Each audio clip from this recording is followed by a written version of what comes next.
목사님과 한국에서 같은 학교를 나오고 여기 플러에서 같이 공부하면서 아까도 말씀하셨지만 정말 가깝게 친밀하게 지냈던 것 같아요. 서로의 집에 참 많이 시간을 보내며 함께 했습니다. 같이 즐기고 노는 관계를 넘어서 사역의 관계에서도 서로의 교회의 어려움들과 함께 기도해주는 동역의 관계가 돼서 얼마나 감사한 관계인지 모르겠어요. 신앙의 길에서 함께 웃고 함께 울 수 있는, 기도할 수 있는 믿음의 동역자가 있다는 것은 참 행운인 것 같습니다. 감사한 일이죠.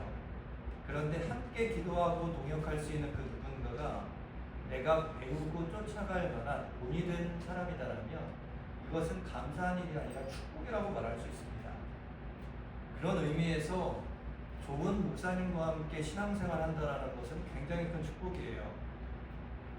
우리 유강한 목사님 참 좋은 목사님이시거든요. 한국에서 사역하면서 죄송합니다. 이상한 목사님도 참 많더라고요. 교회를 참 어렵게 만들고 왜 저렇게 말을 할까, 왜 저렇게 행동할까 라는 분들이 의외로 좀 있는데, 그런 목사님들과 함께 신앙생활 하시는 분들은 어떻게 보면 참 힘들게 신앙생활 한다고 말할 수 있습니다. 그런데 제가 볼 땐 우리 커넥션 교회 우리 성도님들, 목사님 너무나도 좋으시기에 따라갈 만한, 본이 될 만한 좋은 목사님이시기에 참 축복이다라고 말할 수 있을 것 같아요. 오늘 본문에서도 보면 그런 축복받은 교회가 나오죠. 바로 빌립보 교회입니다. 빌립보 교회는 사도 바울이 세운 교회거든요. 그러니까 사도 바울이 목회자인 거예요. 그런데 그 목회자인 사도 바울이 빌립보 교회를 떠났지만 빌립보 교회를 굉장히 사랑합니다. 그러니까 감옥에 있으면서도 빌립보 교회의 문제를 위해서 편지를 써서 그 문제를 해결하고자, 격려하고자, 독려하고자 그렇게 관심을 보여주었다는 거죠. 사도 바울이 누구예요? 신약 27권 중에 13권을 써내려간 신학과 신앙에 정통한, 그리고 복음과 그리고 주님의 주신 그 사명에 열심을 다한 귀한 사도입니다. 그런 사람이 빌립보 교회를 사랑하고 권면하고 그렇게 빌립보 교회를 이끌고 가니 이 빌립보 교회로서는 얼마나 축복인지 모르겠어요. 그런데 오늘 본문에 보면 좀 어색한 표현이 나와요. 말씀해 보니까 오늘 제목처럼요, 나를 본받으라 라는 표현을 사도 바울이 하거든요. 이게 좀 어색한 표현이라고요. 왜 어색하죠? 우리는 사도 바울을 쫓아서 신앙생활을 할 게 아니라 예수님을 쫓아서 예수님 바라보며 신앙생활을 하는 게 맞거든요. 그러니까 어색하게 들릴 수밖에 없고, 이렇게 말하는 사도 바울이 교만한 거 아닌가? 라는 생각도 들 수 있습니다. 바울도 이것을 모르지 않을 텐데 왜 이런 말씀을 했을까? 앞절인 16절에 보면 이런 구절이 있어요. 오직 우리가 어디까지 이르렀든지 그대로 행할 것이다. 그대로 행할 것이다 라는 표현이 나오거든요. 그러니 그대로 행할 것이라는 표현이 헬라어로 들어가 보면 원문에는 스토이케인이라는 단어를 사용합니다. 그런데 이 단어의 뜻이 일렬로 걷다, 한 줄로 걷다 라는 의미가 있어요. 그러니까 이것을 쉽게 설명드리면 이렇게 설명드릴 수 있을 것 같아요. 히말라야에 가면 쉐르파라는 종족이 있어요. 이 쉐르파는 히말라야를 등반하는 사람들을 안내해주면서 먹고 삽니다. 그런데 안내를 할 수 있는 이유가 그들이 거기서 먹고 자랐기 때문에 기후와 지형을 기가 막히게 잘 알아요. 그러니까 높이 올라갈 때 언제 올라가야 할지, 어느 길로 가야 할지를 명확히 안단 말입니다. 일정 높이 이상으로 올라가면 이 눈이 덮여져 있어서 밑에 뭐가 있는지 몰라요. 그런데 그 밑에 크레바스라고 빙하에 갈라진 틈들이 있어요. 거기를 잘못 밟으면 빨려 들어가는 거예요. 그래서 거기에 이제 영영 못 만나는 거죠. 시신도 못 찾아요. 그러니까 언제나 올라가는 사람들은 쉐르파를 앞에 놓고 쉐르파를 쫓아가는 거예요. 그런데 쉐르파가 앞에 있다고 그 사람만 보고 쫓아가면 안 돼요. 대개 일렬로 걷는데 쉐르파 뒤에 있는 사람은 쉐르파의 발자국을 보고 쫓아가고, 그 사람 뒤에 사람은 쉐르파를 보고 쫓아가는 게 아니라 내 앞에 있는 사람의 발자국을 보고 쫓아가는 거예요. 생각해 보세요. 일렬로 이렇게 가고 있는데 쉐르파가 이렇게 방향을 잡았다고 쳐요. 뒤에 있는 사람이 쉐르파를 보면 이렇게 가는 게 아니라 이렇게 가잖아요. 발자국이 아닌 다른 곳을 밟을 수 있다는 거예요. 위험해질 수 있죠. 그러니까 언제나 내 앞에 사람의 발자국을 밟고 가야 안전하게 정상까지 올라갈 수 있는 겁니다. 이게 바로 그대로 행한다라는 표현, 스토이케인이 담고 있는 의미인 거예요.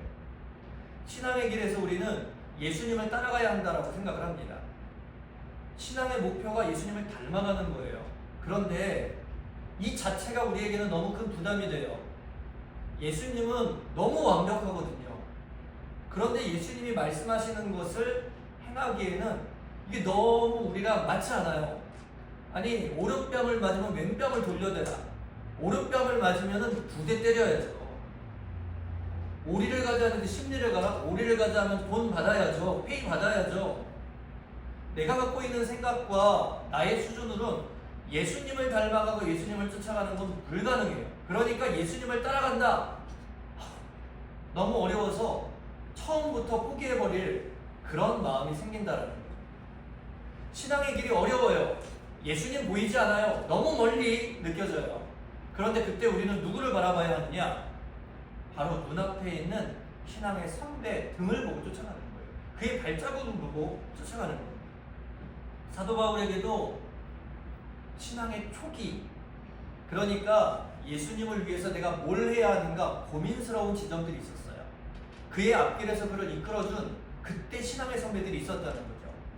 바울이 사울이었을 때 예수님을 딱 만나고 나서 눈이 멀었을 때 그를 눈을 뜨도록 기도해주고 도와주었던 아나니아라는 사람이 있고, 사역을 처음 시작했을 때 사람들은 야, 저거 스파이 아니야? 저거 예수 믿는 사람들 잡아갔던 사람들 아니야? 인정해주지 않을 때 그를 변호해주고 이끌어주었던 바나바와 같은 사람들이 있었던 거예요. 믿음의 선배들이 있었기 때문에 그 뒤를 쫓아서 주님을 위한 일, 주님의 사명을 감당하는 일, 그 모든 것들을 하나하나 배워갔고 쫓아가며 성장했다는 거예요. 그런데 어느 일정 수준에 올라가서 예수님을 바로 보고 교제하고 기도하고 쫓아갈 수준이 되니까 이제는 내가 그랬던 것처럼, 이전에 내가 그랬던 것처럼 나의 뒤를 쫓아서 오고 있는 빌립보 교인들이 보이기 시작하는 거예요. 그러니까 그대로 행하라.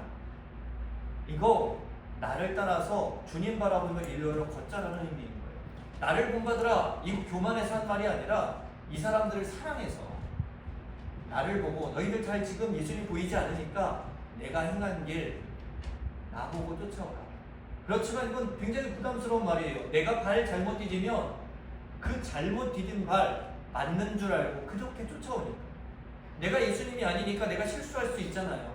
그런데 그게 당연한 것인 줄 쫓아올 수 있는 그런 믿음의 후배들이 있기에 두려운 마음으로 부담스러운 모습으로 나를 본받으라 라고 말했다라는 거죠.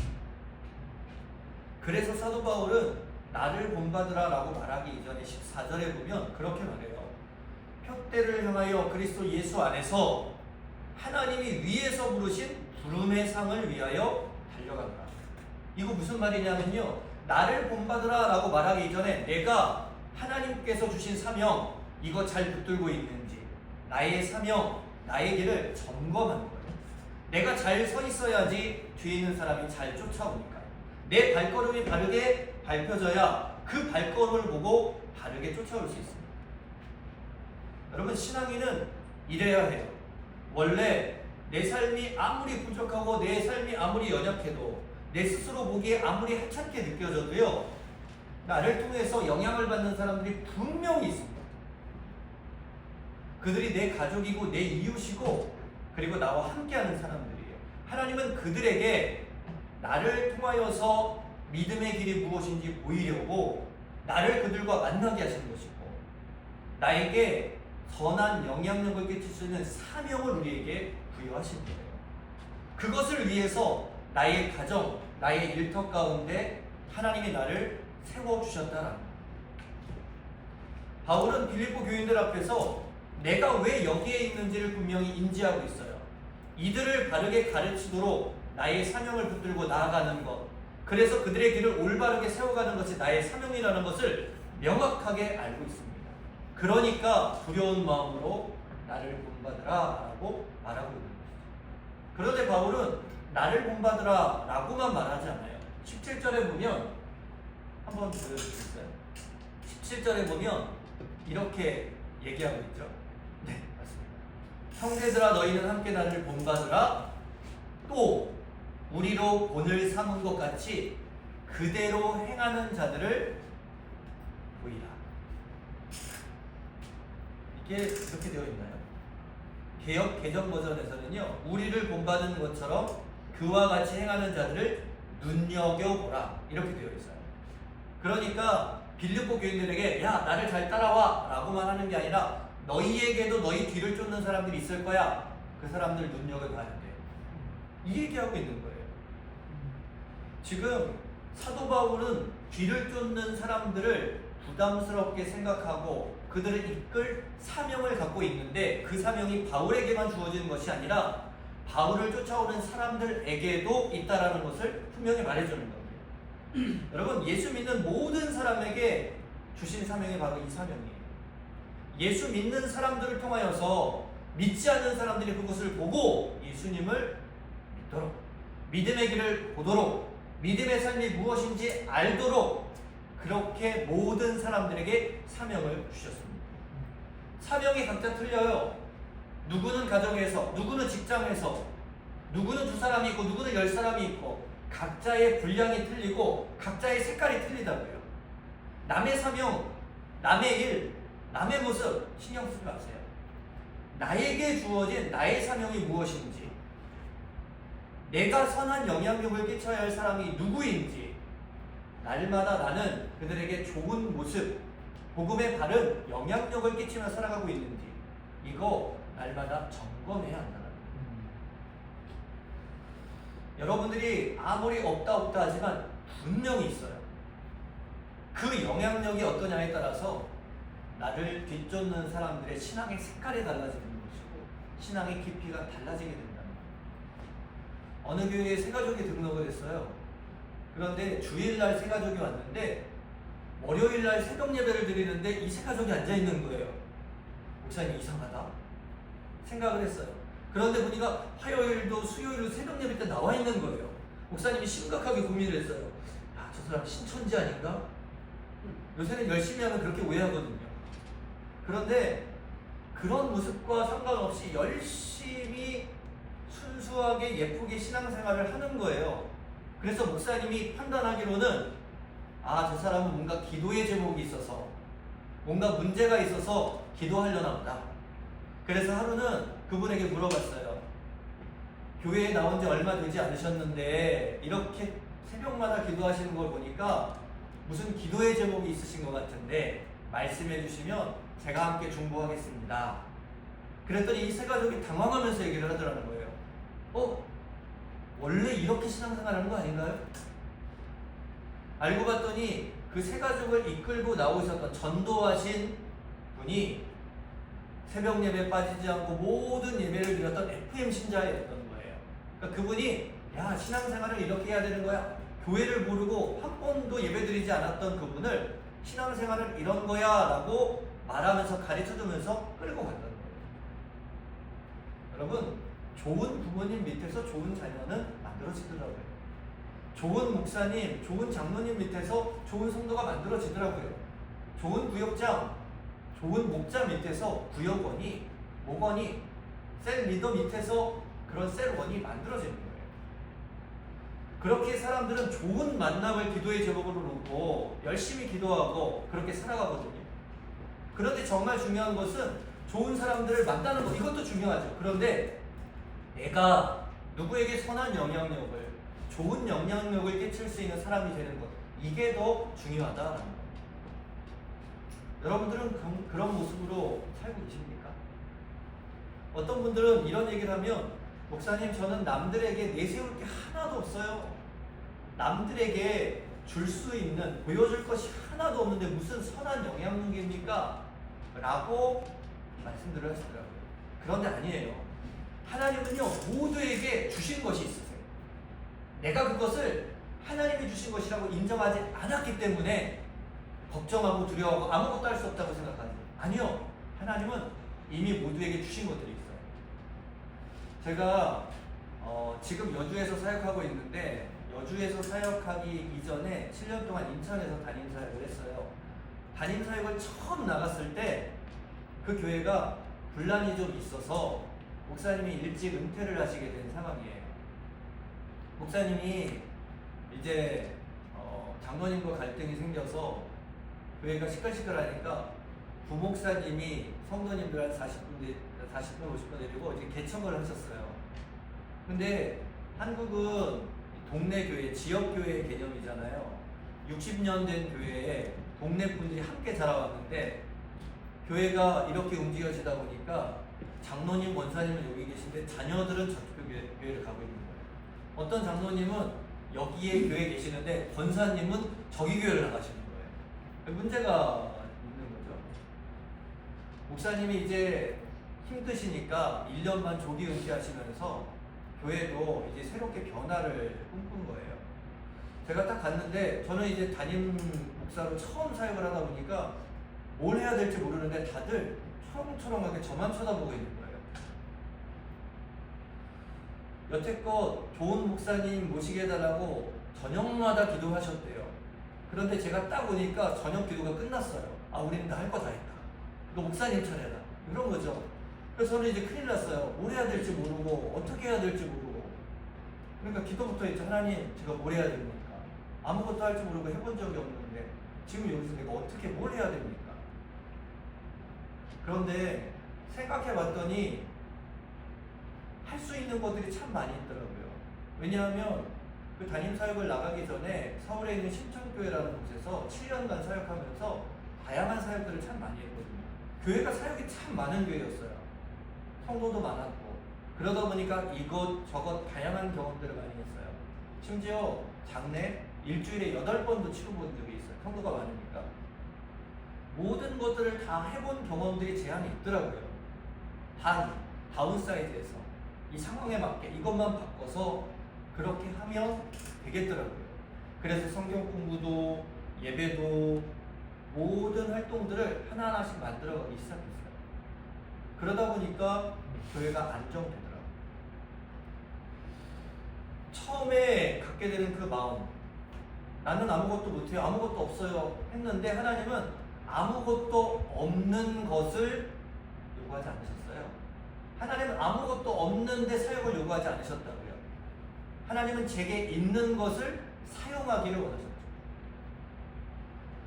내게 있는 것을 하나님 앞에 올려드리면 하나님이 그것을 가지고 일하시는 거예요. 이게 하나님이 일하시는 방식이거든요. 다윗을 생각해 보세요. 다윗이 양을 칠 때 이리와 싸우느라고 물맷돌 던졌잖아요. 그 길가에 있는 물맷돌, 작은 돌이라고요. 그런데 이거 돌리던 아이가 이 물맷돌이 하나님께 붙들려서 쓰이다 보니 골리앗을 무너뜨리는 승리를 얻게 되잖아요. 모세가 광야에서 양치고 목동으로 살아갈 때 그거 막대기예요, 지팡이에요. 이거 쓸모없는 거라고요. 그런데 모세가 자기가 가지고 있는 것을 하나님 앞에 맡기고 하나님이 그것을 붙드시니까 이 지팡이가 홍해를 가르는 기적의 도구가 됐고 이 지팡이가 10가지 재앙을 일으키고 애굽에서 이스라엘을 구원해낸 하나님의 기적의 통로가 되었다. 내게 쓸모없는 것들만 있고 나는 아무것도 할 수 없다라고 생각한 그게 아니라 내게 있는 것을 하나님께서 쓰시길 원한다고 올려드리면 하나님은 나의 부족한 것을 가지고도 큰 기적의 역사를 이루시는 거예요. 선한 영향력을 미칠 것이 없다고요? 아니요. 여러분들에게 분명히 있을 거예요. 그 달란트가 내가 보기엔 부족한 것, 보잘것없는 것처럼 느껴지지만 그 달란트가 하나님을 위하여 사용되어질 때, 아니 하나님이 그것을 들고 사용하실 때 거기에는 기적의 역사가 만들어지는 거예요. 여러분들이 갖고 있는 달란트가 하나님께서 붙으셔서 사용하셔서 내 뒤를 쫓는 누군가에게 수고하고 봉사하고 헌신하고 하나님을 위해 살아갈 수 있는 아름다운 모습으로 비춰진다면 그만큼 좋은 하나님의 기적의 도구는 없습니다. 하나님은 그것들을 사용하기 원하시고 그것들을 사용하도록 내어드리는 것, 그것이 우리에게 주어진 사명이라고 했습니다. 하나님은 내게 있는 것들을 사용하세요. 심지어 나의 아픔까지도 사용하시는 분이시죠. 예전에 사역하던 교회에 원로 장로님 한 분이 계시거든요. 그런데 이분이 굉장히 열심히 있는 분이세요. 일주일에 한 5번은 교육이세요. 평일날. 꽃에 물 주시고 청소하시고 괜히 불 껐다 켰다 확인하시고, 그리고 그냥 가시지 않고 너무 감사한 것은 밥도 사주시고 가세요. 너무 좋아요. 그런데 그 장로님이 어려움이 있으셨어요. 제가 처음 교회 부임했을 때 아내 권사님이 계셨거든요. 그런데 그 권사님이 제가 부임한 지 한 3년 만에 자궁암에 걸리셨어요. 그런데 그 자궁암이 재발하는 거예요. 20년 전에 걸렸을 때는 기도원 가셔서 기도하시다가 이 치유의 은혜를 받으셔서 암덩어리가 떨어졌어요. 그래서 이제 손 못 댄다고 그랬는데 살아나시고 20년을 더 사시고요. 이런 은혜의 체험 경험이 있으니까 이번에도 기도하면 이거 암 난다고 장로님 원사님 생각하시고 열심히 기도하셨어요. 그런데 1년 만에 돌아가셨어요. 이 두 분이 금술이 너무 좋으셨거든요. 하나님 앞에 기도하면 응답해 주실 것이라는 기대가 사라진 것뿐만이 아니라 서로 사랑했던 관계가 이제 끊어지니까 얼마나 힘들어 하시는지 몰라요. 그런데 그 사건이 있은 후에 장로님이 장례식에 못 가더라고요. 다른 집에 장례가 나면 장례식장에 못 가요. 아내가 생각나셔서. 그런데 권사님이 돌아가신 지 1년이 안 돼서요. 우리 장로님 권사님 두 사이에 아들이 하나 있었거든요. 아들도 결혼을 했어요. 그런데 이 아들이 1년 만에 혈액암에 걸렸어요. 혈액암에 걸렸는데 원인이 없는 거예요. 열심히 또 기도하고 열심히 치료했는데 결국 1년 만에 소천받았어요. 그 장로님은 졸지에 아내도 아들도 갑자기 2년 사이에 다 죽고 혼자 남은 거예요.